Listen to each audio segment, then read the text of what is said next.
गंवार सहेली की पहली रसोई में आई दो अमीर सहेलियां। अरे बच्चों, यहाँ गुब्बारे को ऐसे क्या देख रहे हो? आओ, ये भी ले लो। ये आहा गुब्बारे। आरुषि उन गरीब बच्चों को गुब्बारे देकर आगे बढ़ती है तो कुछ गरीब लोग फुटपाथ पर बैठे थे, जिन्हें वो होटल से खाना लाकर बांट देती है। ये लीजिए अम्मा जी, आपको भूख लग रही है ना, ये खा लीजिए। अरे बाबा जी, आप भी लीजिए। शुक्रिया बेटा, बहुत अच्छी हो जो हमें खाना दे रही हो, वरना आजकल के लोगों में तो इतनी भी इंसानियत नहीं है कि गरीब बूढ़े लोगों को खाना भी दे जाएं। हाँ बेटी, भगवान तुम्हारा भला करे, तुम बहुत अच्छी हो। शुक्रिया अम्मा बाबा, आप और खाना खा लीजिएगा, मैं चलती हूँ। आरुषि उन्हें खाना देने के बाद आगे बढ़ती है और लोगों की मदद करती है। ये सब होता हुआ एक अमीर घर का लड़का शौर्य कार में बैठे हुए आरुषि को देखता है। ये लड़की कितनी अच्छी है, बच्चों की, बड़े बूढ़ों की, सबकी मदद कर रही है, उन्हें खाना दे रही है और कितने चंचल स्वभाव की है। ये तो मेरे दिल में उतर गई। कहीं मुझे उससे पहली नजर का प्यार तो नहीं हो गया। तभी सिग्नल पर पीछे की गाड़ियां हॉर्न बजाने लगती हैं और उसे गाड़ी आगे बढ़ानी पड़ती है। 3-4 दिन बीत जाते हैं। शौर्य के ख्यालों में आरुषि ही आ रही थी। वो हर पल उसे ही सोच रहा था। अगले दिन वो मॉल में जाता है और किस्मत उन दोनों को फिर से मिलवा देती है। पर शौर्य आरुषि से बात नहीं कर पा रहा था। उस पर निगरानी रखते हुए उसकी दोनों सहेली शौर्य को देख लेती हैं। ओह हेलो मिस्टर, मैं देख रही हूँ तो मेरी फ्रेंड आरुषि को बहुत देर से ताड़ रही हो। देखते तो शरीफ घर के हो, पुलिस में कंप्लेंट करूँ क्या? हाँ बताओ। नहीं नहीं, ऐसी कोई बात नहीं है। वो दरअसल मैं उन्हें पसंद करने लगा हूँ।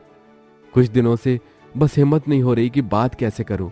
मैंने उन्हें सिग्नल पर कुछ लोगों की मदद करते हुए देखा था। अगर आप उसकी फ्रेंड हैं तो प्लीज मेरी बात बनवा दीजिए, और मैं बहुत अच्छे बैकग्राउंड से हूँ, उसे बहुत खुश रखूंगा। बस एक मौका दे दीजिए। ठीक है, इतना कह रहे हो तो जरूर। फिर दोनों अमीर सहेलियां शौर्य के बारे में पता करती हैं और आरुषि की बात शौर्य से करवाती हैं। आरुषि पहले मना कर देती है, लेकिन फिर अपनी सहेलियों की बात मान जाती है। शौर्य भी उसे कंफर्टेबल करता है और कुछ दिनों में उनकी दोस्ती अच्छी हो जाती है। फिर शौर्य उसे शादी के लिए प्रपोज कर देता है, जिसे वो मान जाती है। ये मैं जानता था आरुषि कि तुम मुझे एक दिन जरूर हाँ करोगी। देखना मैं तुम्हें कितना खुश रखूंगा। तुम दोनों का भी थैंक यू। थैंक यू जीजू, पर हमें तो पार्टी चाहिए। हाँ जरूर। वैसे प्रीता, हमने सही किया है ना आरुषि को शौर्य से मिलवाकर? वो हमेशा से गरीबी में रह रही है, अब अच्छे जीवन साथी के साथ अच्छे घर में जाएगी तो आगे खुश रहेगी। हाँ यार, उसकी तो पढ़ाई भी 10वीं तक हुई है, पता नहीं कैसे बड़े घर में रहेगी। तुम दोनों आपस में क्या बातें कर रही हो? मैं भी हूँ, और अब मेरी शादी हो जाएगी, तुम तो मुझे भूल ही जाओगी। हाँ पता है तेरी शादी हो जाएगी, पर हम तुझे क्यों भूलेंगे? भूल गई बचपन में हमने क्या वादा किया था? अरे हमें झूला झूलने में कितना मजा आया ना। हाँ, मैंने तुमको ज्यादा झोंटे दिए थे। अगर मैं गिर जाती तो चोट लग जाती, सीधा भगवान जी के पास पहुंच जाती। ओए, आज के बाद दोबारा आरुषि ऐसी बात मत कियो। तू हमें छोड़कर कहीं नहीं जाएगी, वादा कर। चाहे कुछ भी हो जाए, हम तीनों की दोस्ती यूं ही रहेगी, है ना? हमारे बीच कभी भी अमीर गरीब नहीं आएगा। अच्छा ठीक है, प्रॉमिस। प्रॉमिस। चलो अब मैगी खाते हैं, माँ ने बनाई है, घर चलो। हाँ याद है, अब कुछ खा भी लो। फिर वो चारों खाना खाकर घर चले जाते हैं। कुछ दिनों में दोनों के परिवार वाले रिश्ते को तय करके अगले दिन ही धूमधाम से शादी कर देते हैं, जहां शौर्य की माँ अरुंधति बड़े प्यार से और आरुषि का स्वागत करती है। आओ आओ बहू, अब से ये घर तुम्हारा और हम भी तुम्हारे, तो जिम्मेदारी अच्छे से निभाना। जी माँ जी। वैसे माँ, भैया हमारी भाभी तो बहुत सुंदर लेकर आए हैं।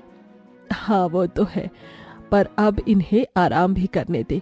बहू, कल सुबह जल्दी उठ जाना पहली रसोई के लिए। जी माँ जी। सब अपने कमरे में चले जाते हैं। अगले दिन आरुषि एक सर्वगुण संपन्न बहू की तरह सुबह साफ सफाई करती है, पूजा करने के बाद अपनी सास के पैर छूती है। सदा सुहागन रहो बहू। अच्छा, खाने में क्या बना रही हो? माँ जी, आलू पूरी, मटर पनीर और कोफ्ता, मीठे में हलवा। भाभी मैं तो केक खाऊंगी, मेरे लिए केक ही बनाना। अच्छा, वहाँ पर माइक्रोवेव है साइड में ही, और बाकी के किचन अप्लायंस भी। अरे बहू, मुझे तो हरे धनिया की चटनी बना देना, तुम्हारे हाथ की बनी खाना चाहता हूँ। और बहू मेरे लिए तुम पिज्जा बना देना। ठीक है माँ जी। ये बोलते ही आरुषि किचन में चली जाती है, जहाँ मॉडर्न किचन को देखकर वो घबरा जाती है। हे भगवान, मुझे तो केक बनाना आता भी नहीं है, और माइक्रोवेव कैसे चलाते हैं ये भी नहीं पता। चटनी तो उस घरर घरर करने वाली मशीन में बनती है, मुझे वो भी नहीं आता, और ना ही पिज्जा। अब क्या होगा? कहीं पहली रसोई के दिन ही मेरे ससुराल वालों को पता ना चल जाए कि मैं उनकी गंवार बहू हूँ। आइडिया, मैं अपनी दोनों सहेलियों से मदद मांगती हूँ। हेलो हेलो प्रीता, शेफाली, मेरी मदद करो यार। मेरी पहली रसोई है और मुझे यहाँ की चीजें चलानी नहीं आती, माइक्रोवेव, मिक्सी और गैस भी। अच्छा, तो चिंता मत कर, हम तेरे पास आते हैं। हाँ, चिंता मत कर, तेरे ससुराल वालों को पता नहीं चलेगा, बहाने से आएंगे। जब तक तू बाकी का खाना तैयार कर ले। वो जो गैस है ना, लाइटर से जलता है, उसकी नॉब घुमा दे। रुक, मैं करती हूँ।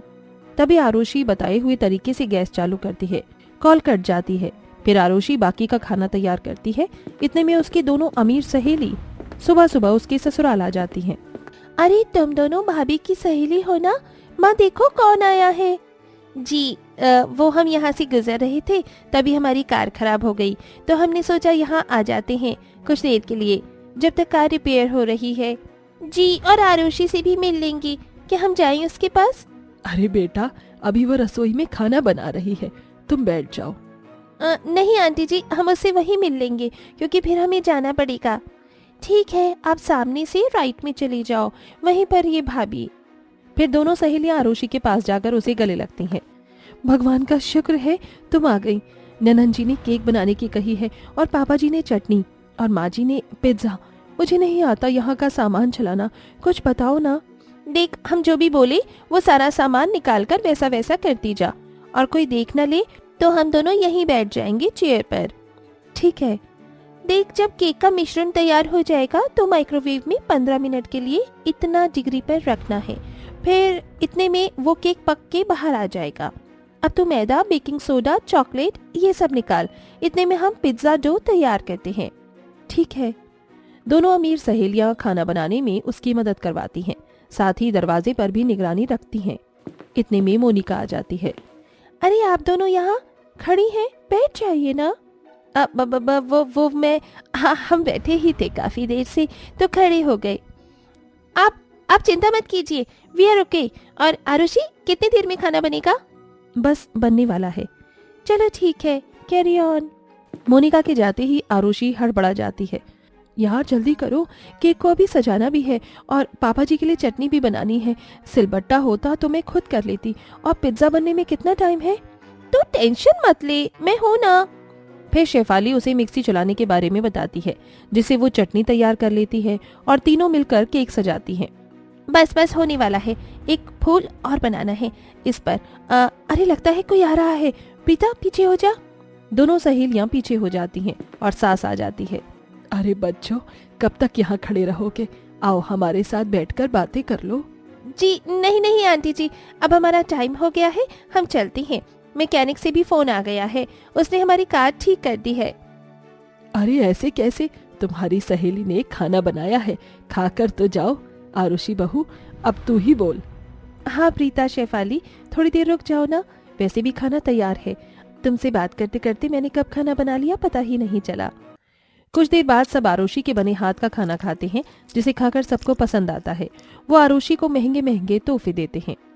वाह भाभी, आप मेरे लिए इतना टेस्टी केक बनाएंगे, मुझे पता नहीं था। अब तो मैं आपसे ही बनवाऊंगी हमेशा। जरूर दीदी।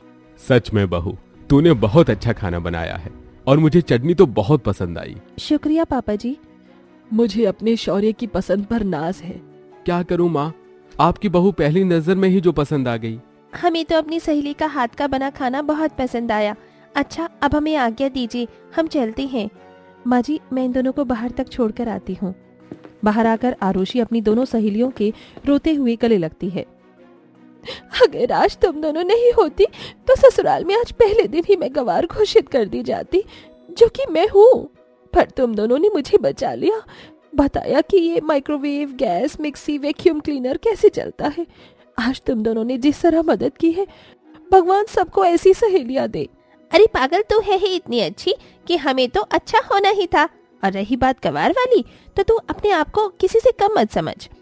अब तुझे भी सब कुछ आता है, बाकी चीज भी हमने तुझे बता दी है, और जब भी तुझे हमारी मदद की जरूरत हो हम तेरे पास फौरन आएंगे। हाँ, और आज जो तेरी तारीफ हुई है उसकी तू हकदार है, हम नहीं। अच्छा अब हम चलते हैं, हमारी कार खराब नहीं थी। नम आंखों से आरुषि एक बार फिर उन दोनों को धन्यवाद करती है, जिसके बाद उसकी दोनों अमीर सहेलियां चली जाती हैं।